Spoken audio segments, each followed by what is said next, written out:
नमस्कार, स्वागत है आप सभी का डीडी न्यूज़ के इस खास बुलेटिन एक्सप्रेस 100 में, जहां हम आपके लिए लेकर आते हैं राजनीति, मनोरंजन, देश, दुनिया, खेल और व्यापार जगत की सभी बड़ी खबरों को एक्सप्रेस यानी कि फटाफट अंदाज में। आपके साथ मैं हूं संध्या शर्मा। तो देखिए खबरें तेज रफ्तार से।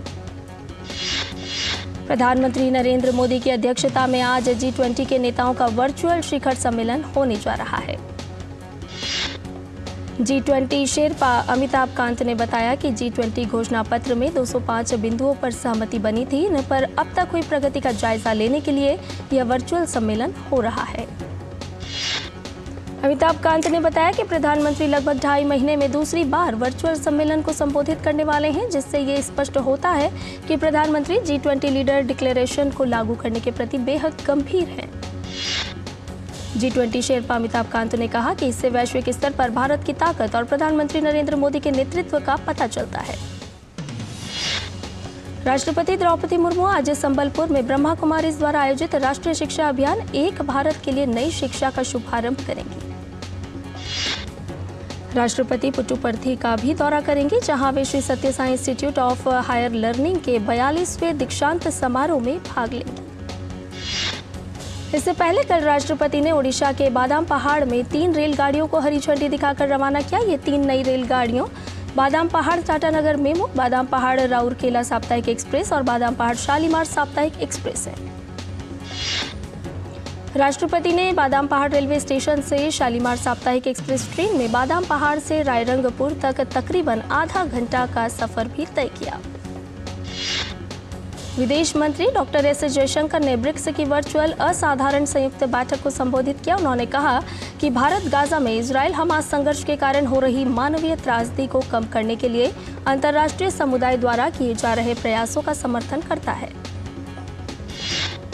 डॉक्टर एस जयशंकर ने कहा कि गाजा में तुरंत मानवीय सहायता और राहत पहुंचाए जाने की सख्त जरूरत है।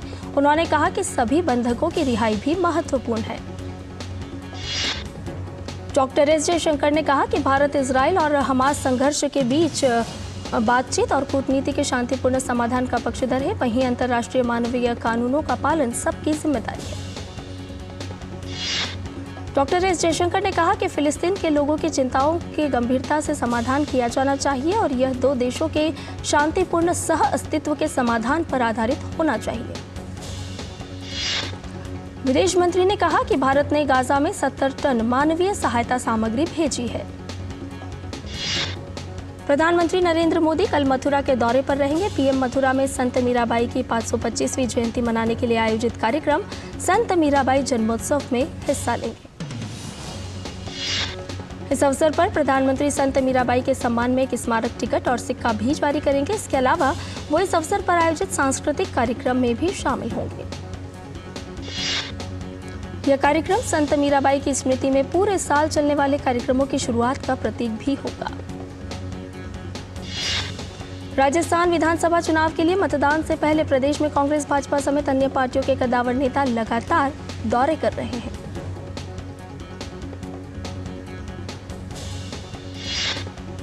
प्रधानमंत्री नरेंद्र मोदी मैराथन चुनावी सभाएं करके भाजपा के लिए जन समर्थन जुटा रहे हैं। प्रधानमंत्री नरेंद्र मोदी राज्य में आज भी 2 रैलियों को संबोधित करेंगे। पीएम सबसे पहले डूंगरपुर जिले के सागवाड़ा में चुनावी सभा को संबोधित करेंगे। उसके बाद दोपहर में भिलवाड़ा के कोटड़ी में भाजपा प्रत्याशी के लिए चुनाव प्रचार करेंगे। वहीं केंद्रीय गृह मंत्री एवं वरिष्ठ भाजपा नेता अमित शाह भी राजस्थान में पूरी ताकत से पार्टी के प्रचार में जुटे हुए हैं। अमित शाह आज राज्य में 3 चुनावी जनसभाएं करेंगे। अमित शाह सबसे पहले पाली के जैतारण विधानसभा क्षेत्र के लोगों से मुखातिब होंगे। उसके बाद जालौर विधानसभा क्षेत्र के लोगों से भाजपा के लिए वोट मांगेंगे। दोपहर बाद अमित शाह रानीवाड़ा विधानसभा क्षेत्र में चुनावी जनसभा को संबोधित करेंगे। भाजपा के राष्ट्रीय अध्यक्ष जेपी नड्डा भी आज राजस्थान के चुनावी रण में हुंकार भरेंगे। जेपी नड्डा आज 2 जनसभाओं को संबोधित करेंगे। भाजपा अध्यक्ष सबसे पहले सीकर के दंतारामगढ़ में पार्टी प्रत्याशियों के लिए वोट मांगेंगे। उसके बाद वो दौसा में पार्टी के लिए प्रचार करेंगे। मुख्य चुनाव आयुक्त राजीव कुमार के नेतृत्व में निर्वाचन आयोग ने वीडियो कॉन्फ्रेंस के माध्यम से राजस्थान विधानसभा चुनाव के इंतजामों की समीक्षा की। मुख्य चुनाव आयुक्त ने बैठक में पर्यवेक्षकों से सतर्क रहने तथा निष्पक्ष और विश्वसनीय चुनाव प्रक्रिया सुनिश्चित करने को कहा है।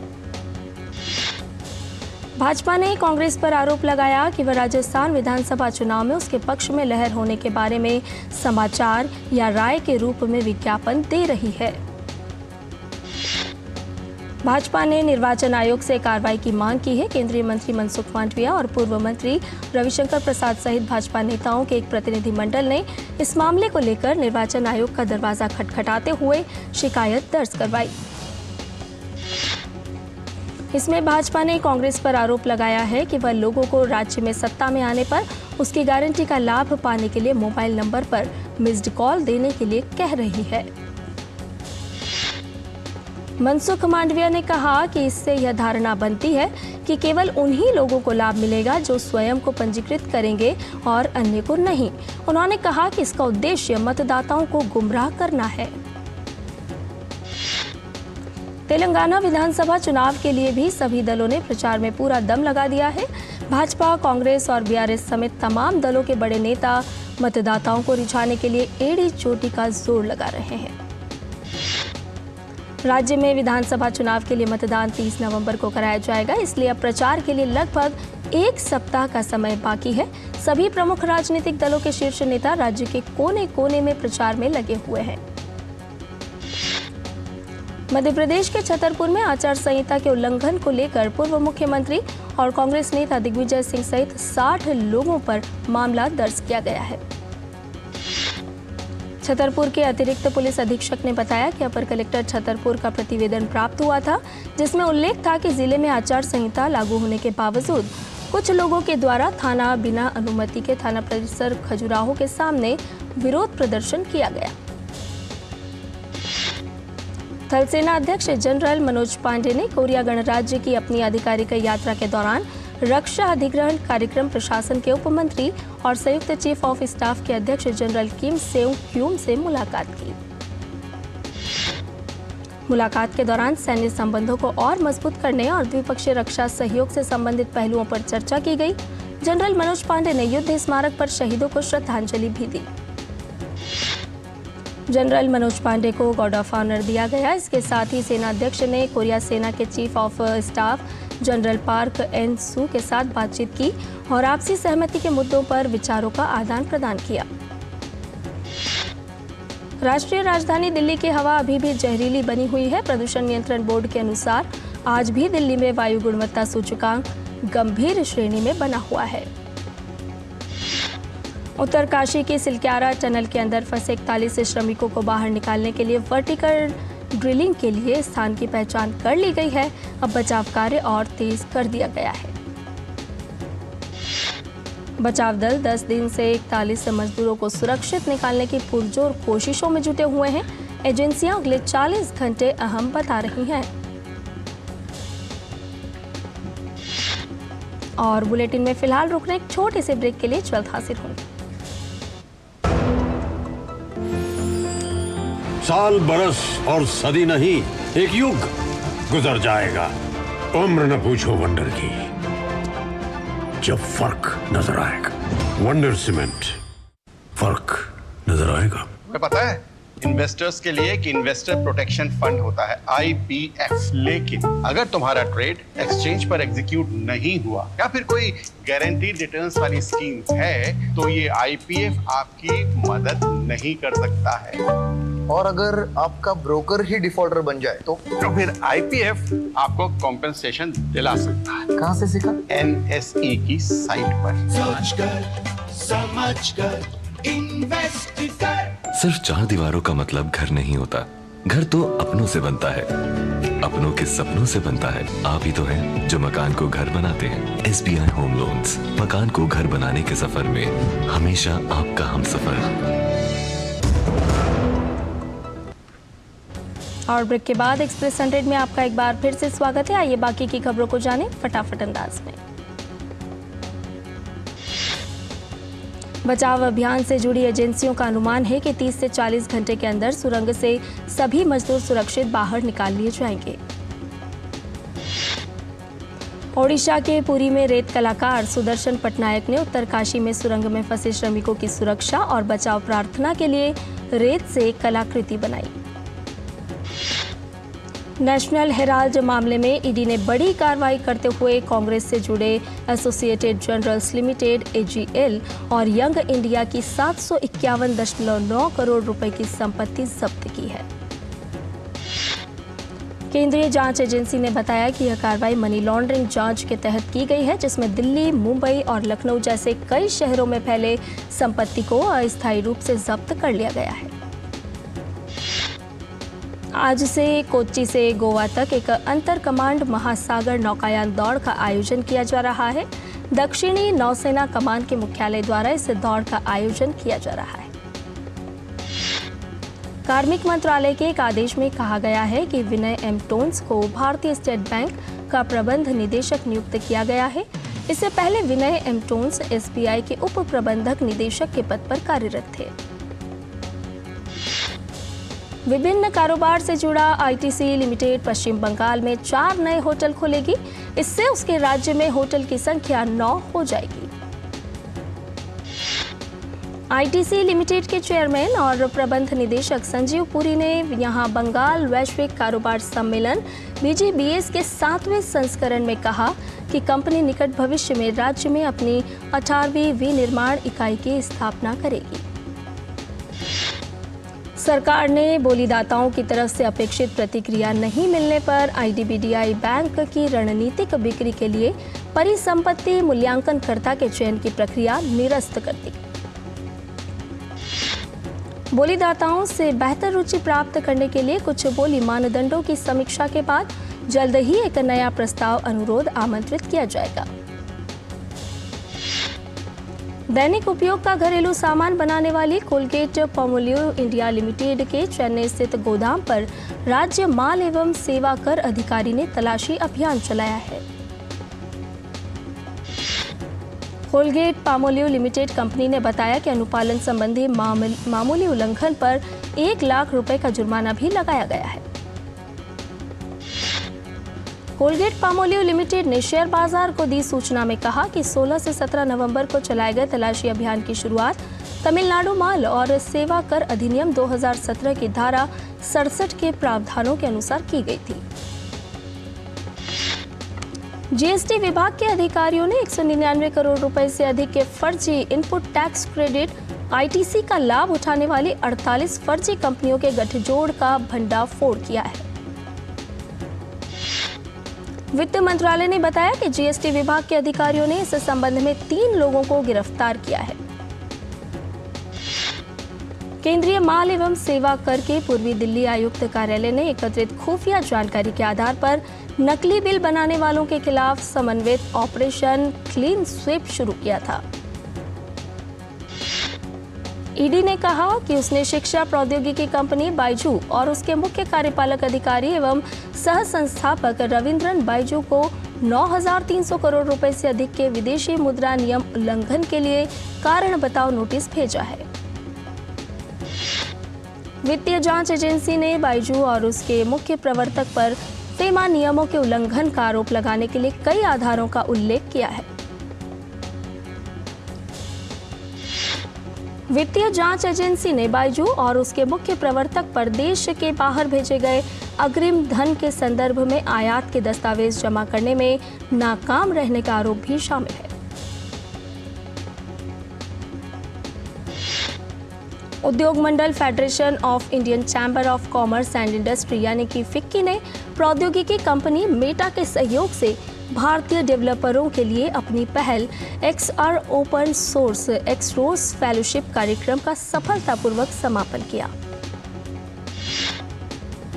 फेलोशिप कार्यक्रम 10,000 पंजीकरणों के साथ शुरू हुआ, जो XR द्वारा प्रदान की जाने वाली असीमित संभावनाओं के प्रति भारतीय डेवलपरों की उत्सुकता दिखाता है। वित्त मंत्रालय की एक रिपोर्ट में यह अनुमान लगाया गया है कि चालू वित्त वर्ष में आर्थिक वृद्धि तथा वृहद आर्थिक स्थिरता के मामले में स्थिति मजबूत रहने की उम्मीद है। इसका कारण 2023-24 के आधे से अधिक समय में अर्थव्यवस्था में सकारात्मक गतिविधियां देखी गई। साथ ही भारतीय रिजर्व बैंक ने चालू वित्त वर्ष में सकल घरेलू उत्पाद वृद्धि दर 6.5% रहने का अनुमान लगाया है। उत्तर कोरिया की जासूसी सैटेलाइट लॉन्च करने के बाद दक्षिण कोरिया और जापान ने आपातकालीन चेतावनी जारी की है। दोनों देशों ने आशंका जताई है कि सैटेलाइट के कक्षा में स्थापित होने के बाद संभावित खतरा बढ़ गया है।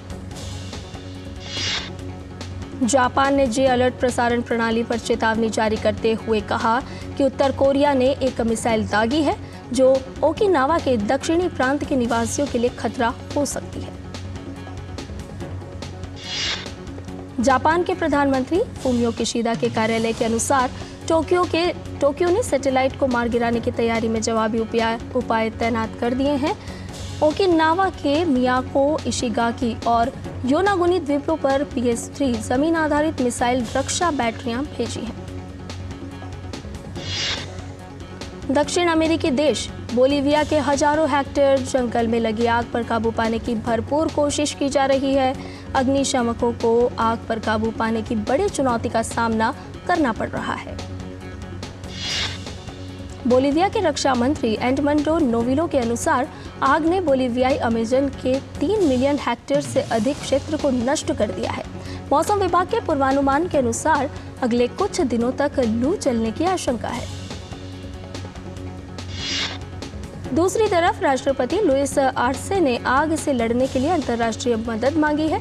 वेनेजुएला के 30 अग्निशमक बोलीविया पहुंच चुके हैं। उधर फ्रांसीसी राष्ट्रपति मैनुएल मैक्रो ने घोषणा की है कि 100 अग्निशामकों को एंडियन देश भेजा जाएगा। भारत ने चीन पर परोक्ष रूप से हमला करते हुए कहा कि अंतर्राष्ट्रीय समुदाय को पारदर्शी और न्याय संगत वित्त पोषण पर काम करना चाहिए तथा स्थिर वित्त पोषण के खतरों के प्रति सतर्क रहना चाहिए जो ऋण जाल के दुष्चक्र की ओर ले जाता है। संयुक्त राष्ट्र में भारत के स्थायी मिशन में दूत आर मधुसूदन ने संयुक्त राष्ट्र सुरक्षा परिषद में कहा कि यदि संसाधनों की कमी बनी रही तो विकास एक दूर का सपना है। इसलिए भारत ने G20 की अपनी मौजूदा अध्यक्षता सहित विभिन्न मंचों पर अंतर्राष्ट्रीय वित्तीय संस्थानों में सुधार की दिशा में काम किया है।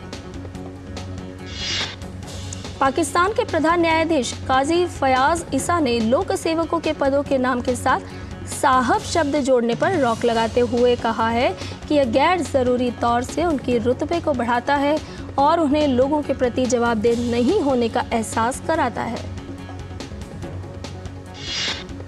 पाकिस्तान के एक उच्च न्यायालय ने एवनफील्ड और अल अजीजिया भ्रष्टाचार मामले में पूर्व प्रधानमंत्री नवाज शरीफ को दोषी सिद्ध के खिलाफ उनकी अपील पर सुनवाई मंगलवार को 27 नवंबर तक के लिए स्थगित कर दी। सुदूर पश्चिमी पर्वतीय क्षेत्र में विनाशकारी भूकंप आने के 3 सप्ताह बाद नेपाल को भूकंप प्रभावित लोगों के लिए भारत से आपात चिकित्सा सहायता एवं उपकरणों की चौथी खेप मिली। जरूरत की घड़ी में नेपाल के लोगों की सबसे पहले मदद करने वाले रूप में भारत ने मानवीय सहायता के तौर पर इस हिमालयी राष्ट्र को 3 नवंबर के बाद से नियमित सहायता भेजी है। इस भूकंप के कारण 150 से अधिक लोगों की जान चली गई थी। भारत ने इजराइल हमास में जारी संघर्ष के बीच मानवीय आधार पर युद्ध विराम के प्रयासों के साथ साथ अंतर्राष्ट्रीय समुदाय के उन प्रयासों की भी सराहना की है जिनका उद्देश्य तनाव कम करना और फिलिस्तीन के लोगों को तत्काल मानवीय सहायता प्रदान करना है। गाजा पट्टी में मानवीय दशा को लेकर संयुक्त राष्ट्र महासभा में पूर्ण सत्र की अनौपचारिक बैठक में संयुक्त राष्ट्र में भारत के स्थायी प्रतिनिधि रुचिरा कंबोज ने जोर देकर कहा कि भारतीय नेतृत्व का संदेश स्पष्ट और सुसंगत रहा है। रूसी राष्ट्रपति कार्यालय क्रेमलिन ने जानकारी दी है कि रूस के राष्ट्रपति व्लादिमीर पुतिन भारत की मेजबानी में होने वाले G20 नेताओं के डिजिटल शिखर सम्मेलन में भाग लेंगे। भारत ने संयुक्त राष्ट्र सुरक्षा परिषद की बैठक के दौरान पाकिस्तान द्वारा दिए गए कश्मीर के अनुचित और आदतन संदर्भ को खारिज किया है। भारत का जवाब सुरक्षा परिषद में अंतर्राष्ट्रीय शांति और सुरक्षा बनाए रखने और सामान्य विकास के माध्यम से स्थायी शांति को बढ़ावा देना विषय पर खुली बहस में शामिल हुआ। और बुलेटिन में फिलहाल रुक रहे एक छोटे से ब्रेक के लिए जल्द हाजिर होंगे।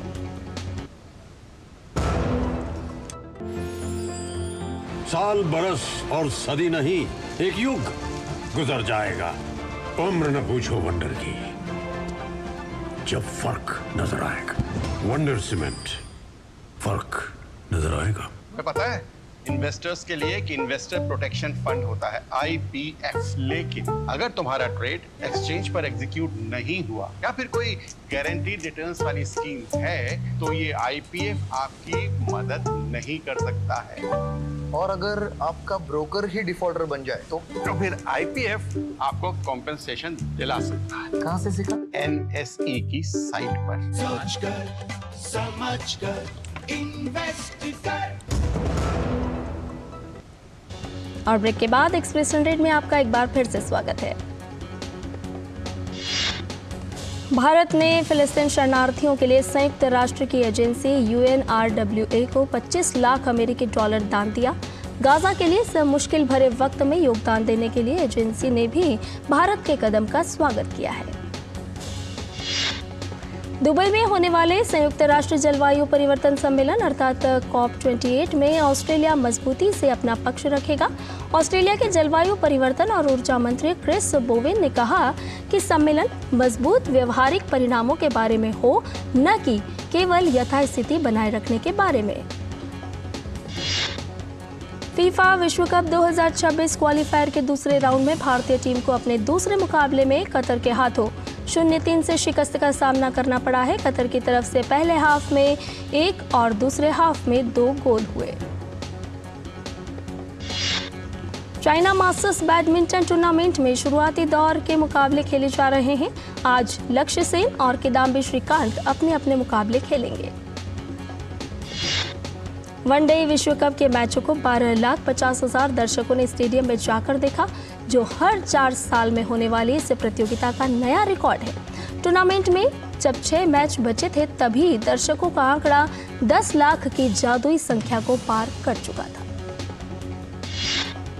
ऑस्ट्रेलिया ने वनडे विश्व कप विजेता टीम के सदस्य रहे सलामी बल्लेबाज डेविड वार्नर को भारत के खिलाफ 5 मैचों की T20 सीरीज से विश्राम दिया है। विश्व कप में ऑस्ट्रेलिया की तरफ से सर्वाधिक 535 रन बनाने वाले वार्नर को शुरू में अगुवाई वाली टीम में शामिल किया गया था। भारत के दिग्गज बिलियर्ड्स खिलाड़ी पंकज आजवाणी ने अपने करियर का 26वां वर्ल्ड टाइटल जीत लिया है। फाइनल मुकाबले में उन्होंने भारत के ही सौरव कोठारी को मात दी। हॉकी इंडिया ने राष्ट्रीय महिला अभ्यास शिविर के लिए 34 सदस्यीय ग्रुप की घोषणा की है। ये खिलाड़ी 22 नवंबर से लेकर 10 दिसंबर तक बेंगलुरु के साइंस सेंटर में अभ्यास ट्रेनिंग लेंगे।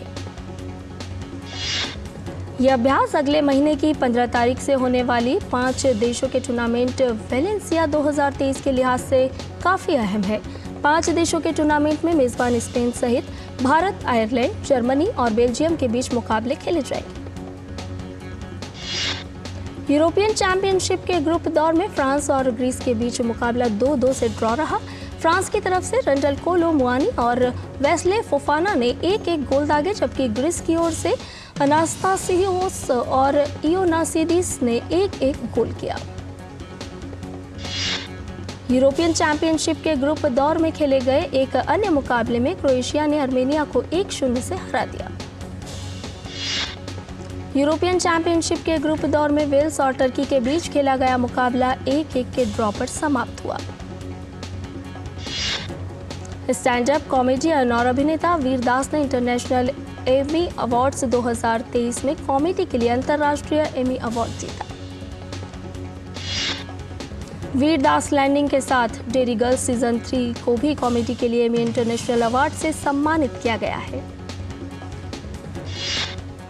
निर्माता निर्देशक एकता कपूर को डायरेक्टरेट अवार्ड से सम्मानित किया गया है। यह पहला मौका है जब किसी भारतीय को इस अवार्ड से सम्मानित किया गया।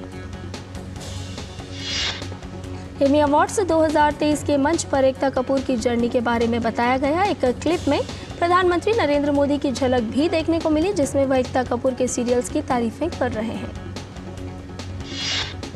जब एकता मंच पर ट्रॉफी लेने पहुंची तो वह इमोशनल हो गई। अपने भाषण में उन्होंने यह ट्रॉफी अपनी मां और पिता को डेडिकेट की। 51वें इंटरनेशनल एमी अवार्ड्स 2023 न्यूयॉर्क में हुआ, जिसमें 14 कैटेगरी में 20 देशों के कुल 56 लोगों को नॉमिनेशन मिला था। इस अवार्ड को टेलीविजन का ऑस्कर अवार्ड कहा जाता है। द आर्टिस्ट के लिए सिंगर अरिजीत सिंह का नवीनतम गाना इन राहों में रिलीज हो गया है। 1960 के क्लासिक रॉक एंड रोल का ये गाना टीनेजर फ्रेंडशिप की वाइब्रेंट एनर्जी को भी प्रदर्शित करेगा। बॉलीवुड सुपरस्टार सलमान खान ने कहा कि टाइगर फ्रेंचाइजी उनके दिल के बहुत करीब है और यह ब्रांड हमेशा उनकी फिल्मोग्राफी को और अधिक बढ़ावा देगी। और एक्सप्रेस न्यूज में फिलहाल इतना ही। हमें दीजिए इजाजत, लेकिन डीडी न्यूज पर खबरों का सिलसिला लगातार जारी। नमस्कार।